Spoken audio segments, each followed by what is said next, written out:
The question is, do we need more regulation Yeah. of like the coaching and marketing industry? And this is something that I think both you and I have been seeing lots of people chatting about. And I think there's a lot of misunderstanding out hmm there. So I'm really grateful that we have this opportunity for this discussion to help people be more aware of what's already out there. The Making Business Effortless podcast mission is to support successful entrepreneurs by sharing the stories of high performing service based business owners while sharing tips and helpful resources so you can buy back time and make more wealth in your business and in your life. All right. Today, I'm super excited about this topic. It is a hot button topic on social media right now. It has to do with, does the coaching industry need regulation, or the online marketing space, the online service based space? Does it need regulation? And I have a guest here who is a lawyer, and he's here to tell you what he thinks about the whole regulation issue. But first, let me go ahead and say a little disclaimer here that, the podcast does not is not representative of all of the encompassing opinions, thoughts, feelings, laws, whatever, that it is much advised that you seek out the correct support, especially when talking about legal issues with your business, contracts, and whatnot. Seek out a professional who is licensed in that area, because I am not someone who is legally allowed to sit and advise you on what to put in Yeah. your contract. However, my guest today, Jay, is, but there are some other things you need to keep in mind. Jay is a licensed attorney in California, correct? That's right. And Yep. so, yeah, and it's not just finding a lawyer that could advise you in your area of the law. You also then need to find someone who could advise you on the laws of your state, even. So, hmm while I could talk about high level concepts, so you can know about things to watch out for. Definitely, you got to work with your own lawyer to get your own customized, tailored advice for your unique situation in your state. Yeah. Yeah. Because you can go and get those templates all day long, and they're a great place to get started. But Mhm. they don't really cover a lot of what online marketing is. And as we go into this aspect of regulation, now Jay does supply templates and contract packages that are catered and customized to his clients. He does help the online service based industry. And with that in mind, he is the expert in this area for online marketing. And regulation is one of the things that he would like to talk about. So we're not going to focus on how to do contracts and all that. We're going to focus on why it's important to protect yourself, as well as being a consumer of some of these services out there, and really honestly why we don't think you need regulation, because there is a reason we already have regulation. Yeah, I think maybe, yeah, the question is, do we need more regulation Yeah. of like the coaching and marketing industry? And this is something that I think both you and I have been seeing lots of people chatting about. And I think there's a lot of misunderstanding out hmm there. So I'm really grateful that we have this opportunity for this discussion to help people be more aware of what's already out there. Yes. Yeah. I mean, there's business law. And I think though, we're in the United States. So the United States federally, this across the whole country, we have the FCC, we have Mhm. regulations, we have all kinds of regulations regarding business, how to conduct business across state lines, how to conduct business in an e-commerce way, how to conduct business across digital services such as email, websites, social media, yada yada yada, and the list goes on. I think perhaps the problem might be as well, we have other countries involved and their laws are different too, whereas they may not require certain regulations or certificates or whatever you want to call it, for somebody to be able to do their job. So for example, Jay, you have to be licensed as a lawyer to practice, That's and, right. and I'm pretty sure that's the way it is worldwide. But I know here in the United States, it's that way. I don't have to be licensed to be a business coach. However, I do have the background and experience. So when you have somebody like me that doesn't have to have a license to do that, what would you suggest would be the best way for someone to be have that knowledge and that security, knowing that they are actually contacting someone who can help them? What are some of the signs in a from a basic business, legal, ethical practice would you say to look for in someone that you're seeking out their services, where there's not this, you got to be certified, or you got to be on the American Bar Association, or and all that kind of stuff? That's a really good question. I don't know if I've ever been asked that one before. And I do actually, that. I tend to do that. and this is actually an area of great fascination to me that I am trying to dig into and help even consumers be more aware. And on one level, yeah, the burden's on the consumer, but I usually flip it around and I say that it's the job of the coach, the job Mhm. of the consultant to make sure that there's a good match there. Oh, Because the yeah. client just isn't going to know. The expert, the one who's served hundreds of people, hopefully, will be in a position to know for people to get the most value from the product and make good use of it, you need to have A, B, C, and D. And then they should be screening out clients who just aren't going to be a good fit. And see, now that's a good example. Now I hear a lot of people that get in there with, and I do think it's on us as business owners to conduct our business ethically. And there are regulations that show you how to do that. So, if you follow those, and I think what the problem is we have a lot of people that are after the money. You hear Mhm. about people being pressured into taking out loans. And that's totally up to you if you want to take out a loan. I am not going to manipulate you into going into debt. That is your Mhm. decision. But what you're saying is on me, and I do this. I will literally tell people, "I'm sorry, you're not a match for my services." You're just not ready. This is what you need to do if you really want to take from me. You need to do X, Y, and Z. And I'm sure as a lawyer, it's kind of the same. My father was a lawyer. I've told you that before. It's the same thing when you sit in with a lawyer with that initial consult. They sit down basically trying to find out what's in it for me. They really do. And that Mm. sounds awful, but they have to make sure that A, the lawyer can make money off of it, can get the result that the client wants, and the client can actually afford to do it. That's right. That's the thing. And I think also I think that lawyers get a bad rap because people think that they're just in it for the money. But there's a reason why you're in it for the money is because you're filtering people to make sure this is a good idea for them, or is this not a good idea for Yeah. them? We And don't want to waste time and money. the sad thing is, whether I'm being a lawyer or whether someone's a coach, Hmm. the people who tend to need the most help, who are going to be the most work to serve, will usually also be the ones with the least amount of money. Hmm. And they're also the ones who are counting the most on everything going right. And then when things don't go right, then it has the worst consequences on them, and then they're the most likely to sue. Well, and I think that's why it's imperative. Like as me as a coach, it's these are the things that I am going to do for you. These are the things that you are going to do for me. This is what is expected of you. And this is like a very weird and strange off the route kind of comment, but it actually ties in. So hang in there for a second. I have a background in education. I do. I also have a background in marketing and sales. I spent more time in marketing and sales than I did in education. But for a short period of time, I was actually a teacher because the schools, this goes back to regulation, because the schools wanted to have people with actual real world Mhm. expertise teaching inside the schools. Because just merely Imagine that. being a certified teacher who hasn't had real world experience was not cutting it. So they started hiring people with real world experience. Now the thing is that teachers were very much advised to do the syllabus at the beginning of the year and have their students' parents, like because you're dealing with minors, sign off on it. Now they do this in college as well. You sign off on it that says, "Yes, I agree to this syllabus. This is what is expected from me. This is what is expected from you." Same situation with coaches, really. It's the terms and conditions. So that during the year, the teachers would invariably get some parent complaining about something that they were doing, and they go, "Well, see, look, right here, you agreed to it. This is what we're doing. You were already made aware before we even got started. This is what we are doing." And it's also on the teacher to come back and say, "This is how your child is doing. I have been tracking them. Here's what I see. Here's where I see you need to make improvements." And then it's on the student's part to turn around and go, "Okay, this is where you say I need to improve. I need to work on X, Y, and Z right now." And that's what I think is not being transferred into online marketing or online coaching courses, whatever it is. People aren't literally saying, "This is what you're in for."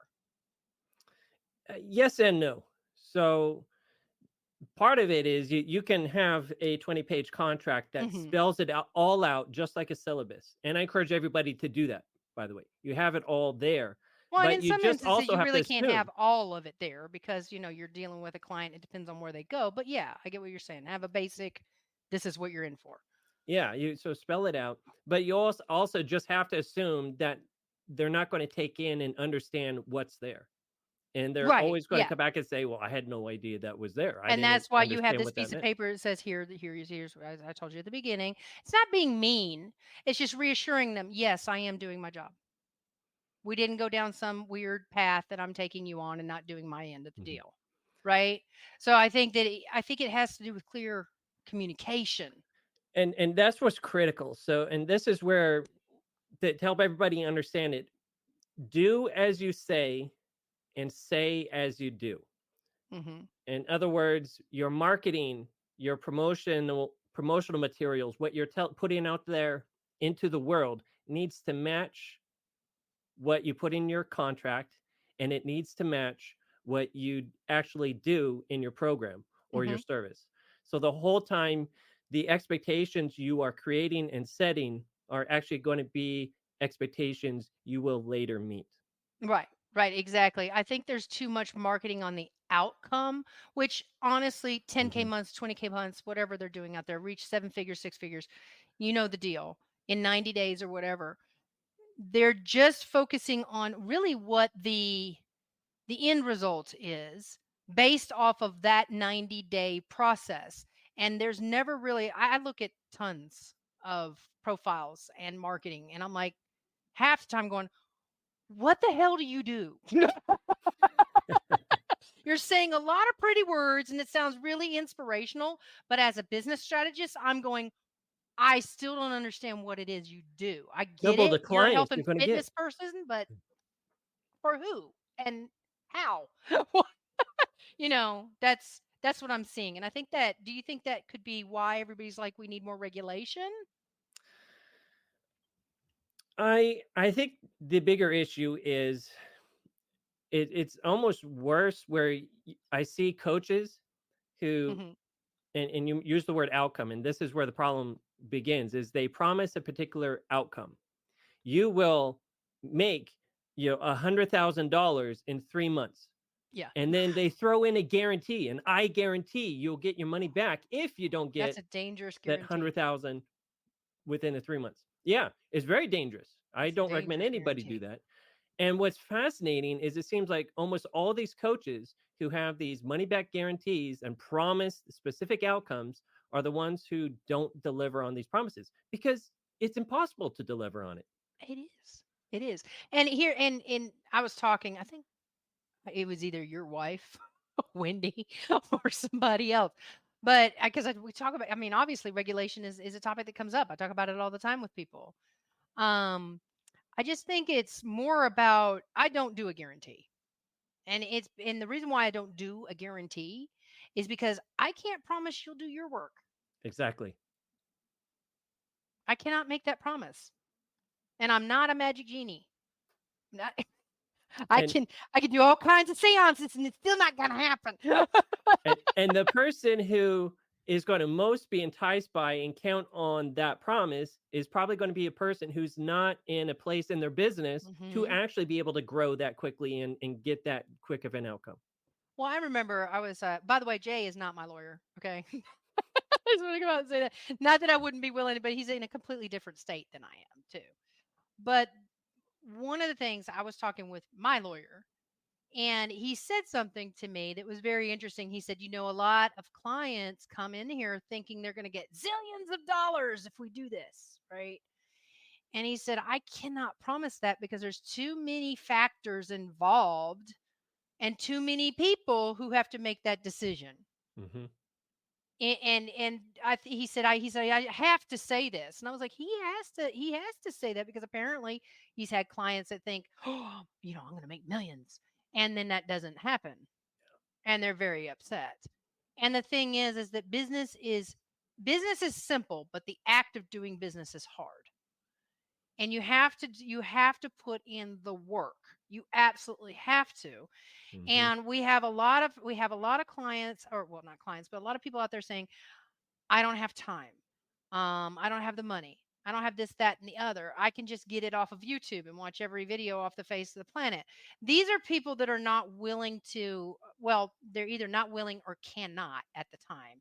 Mhm. invest in their business to add speed. Because honestly, in my situation as a business strategist, that's all I'm doing is adding speed. And yeah, somebody could go out, watch YouTube videos and study the law for God's sake and try to do it themselves. But, they always say a fool is someone who represents himself. So, Yep. and there's a reason for that. And there's a reason for that. The reason for that is you are too personally connected to your situation to be able to see what you really need to do, because you're going to have to really need to do some things you're not going to want to do, or really accept some things that you're really not going to want to accept. And that's That's true in true. business and that's true in law. That's true everywhere. What's So important to you is probably not important to anybody else. that's right. That's right. And I try to keep opinion out of my, because what I want to do with my business may not be what somebody else wants to do with their business. But my goal is to make sure that they run their business in a very ethical, honest, and clear way in Mhm. order to protect, because a lot of coaches do have issues with upwards and downward sales, having to give back refunds, or people just not showing up, not paying. All of these things are on the coaches end too. It's not just the clients that are being, you know, sent off to the slaughterhouse. I hate to say that, and getting ripped off by some of these gurus.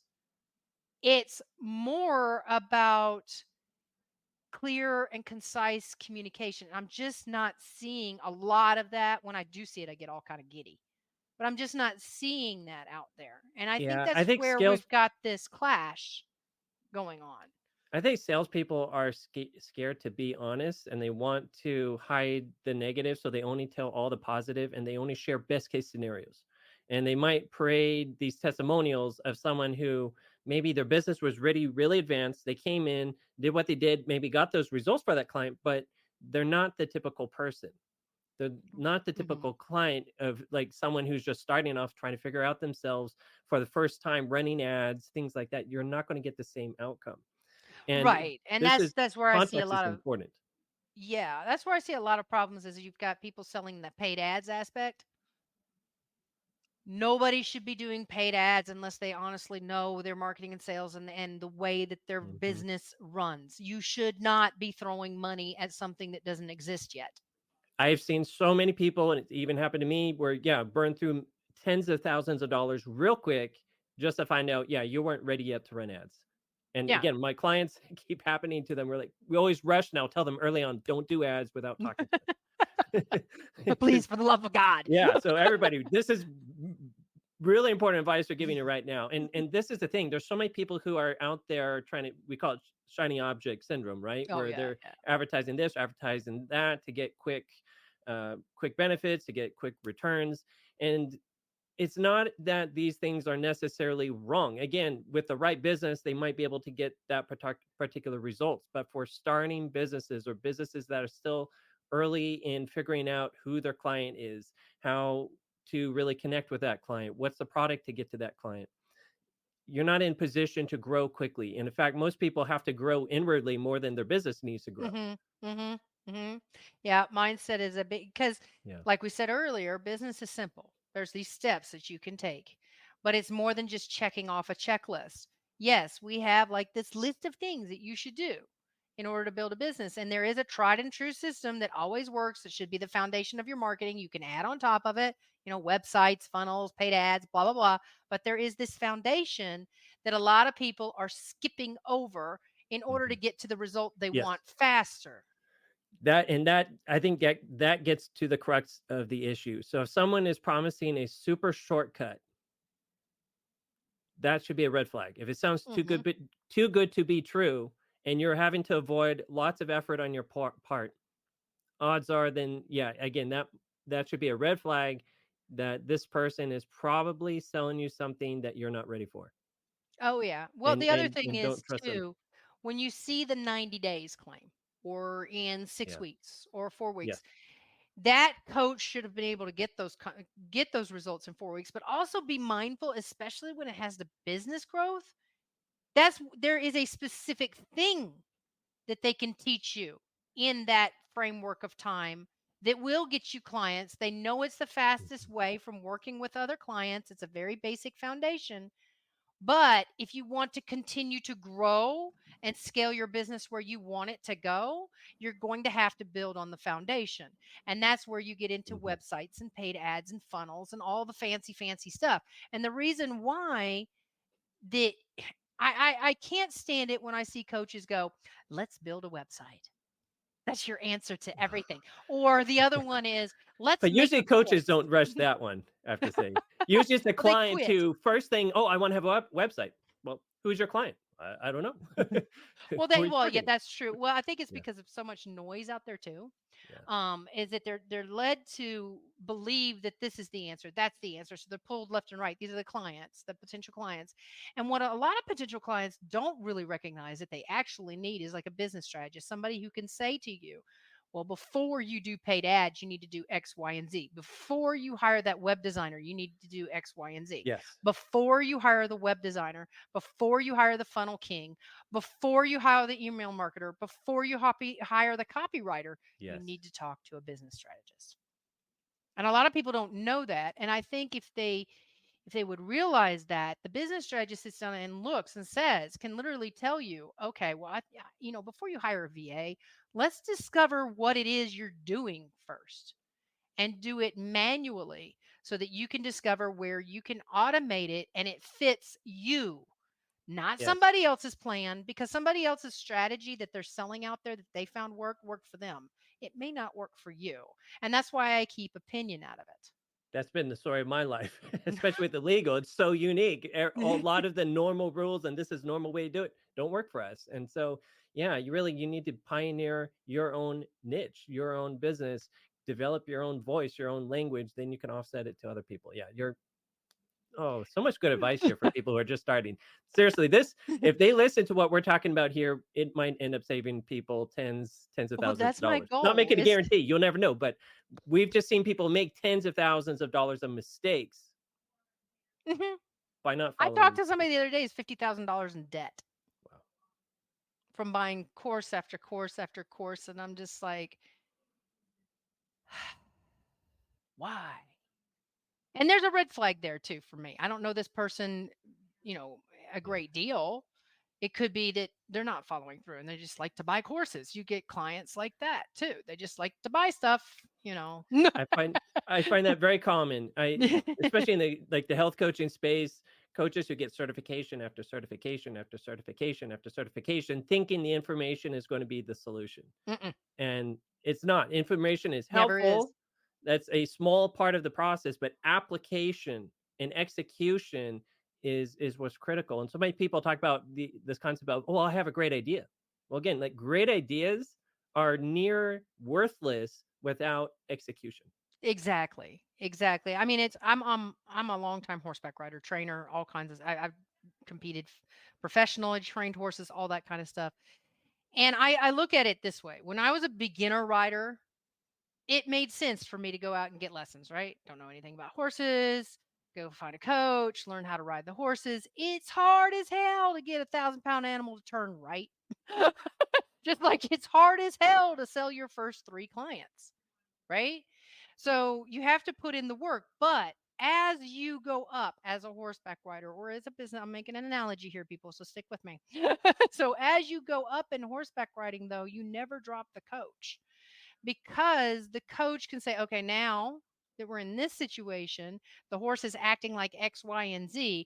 Let's try doing this now. Hmm. And that's the thing, is I've worked with companies that are 6-figure, 7-figure, and even starting at zero, and gotten the ones from zero to fully booked in 3 months.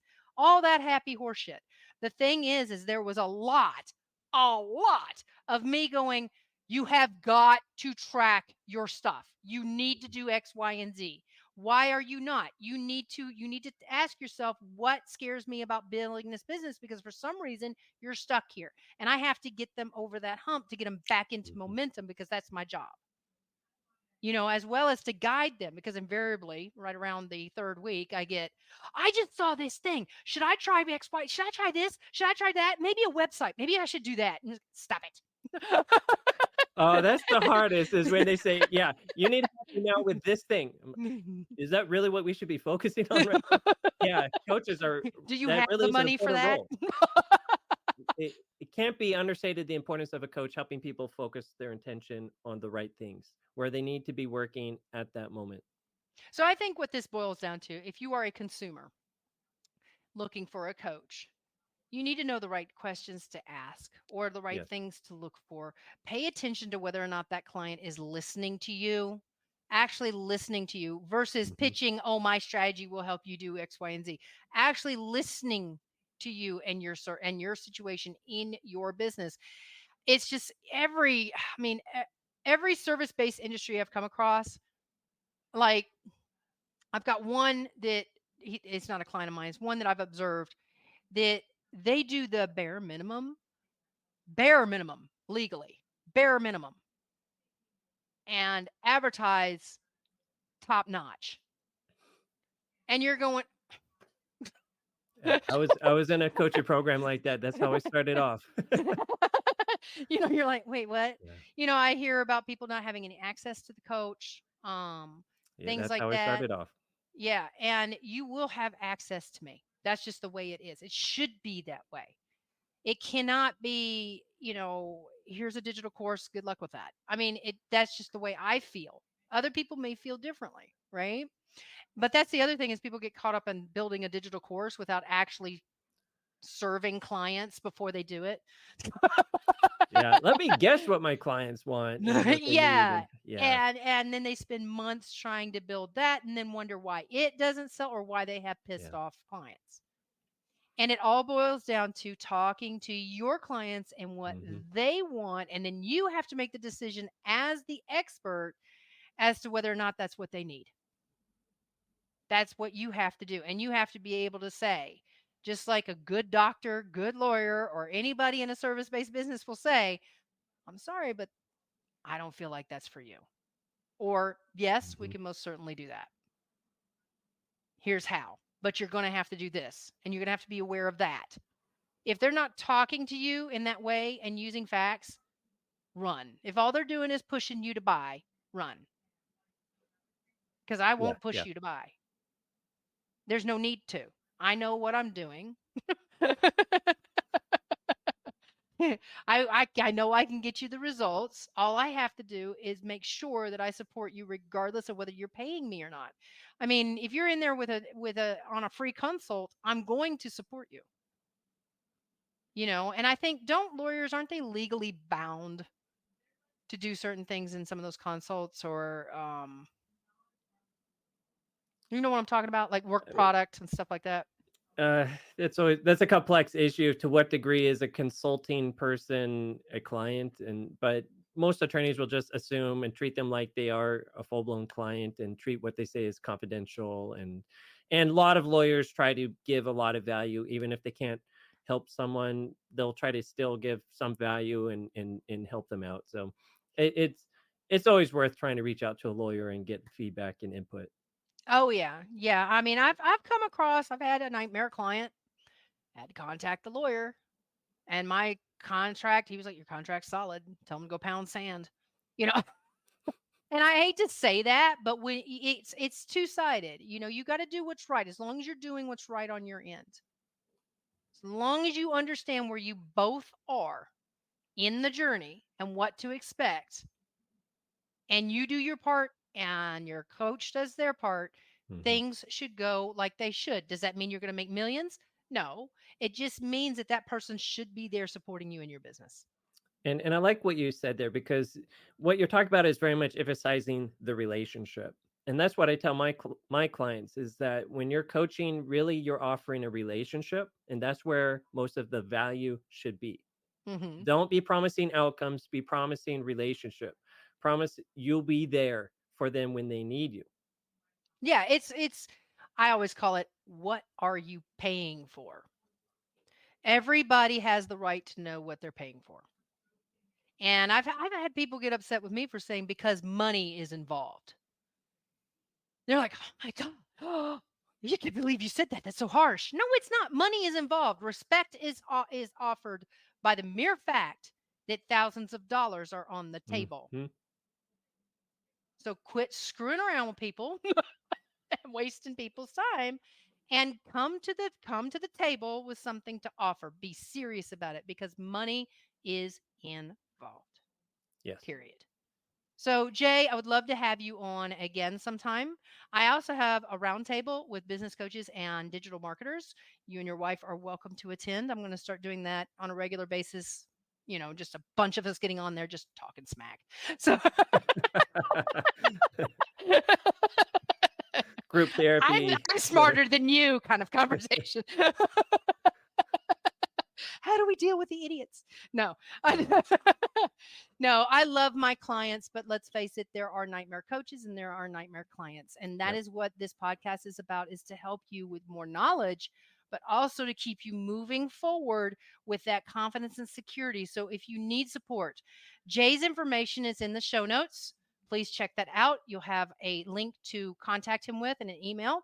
And also, if you'd like to learn more about Effortlessly Booked and the Making Business podcast and me, the most wonderful human being on the face of the planet, my information is down Of in course. the show notes. I'm not cocky at all. So, thank you so much, Jay. I hope to have you back soon. Thank you, Leah, for having me, and looking forward to then. Thank you for listening. Be sure to join the Effortlessly Booked community on Facebook for more free resources and support. Simply check out the show notes. Please share this podcast with other online service providers in your circle. And by all means, leave a comment and let me know your biggest takeaway, along with other topics you would like me to cover, so you can continue to make business effortless.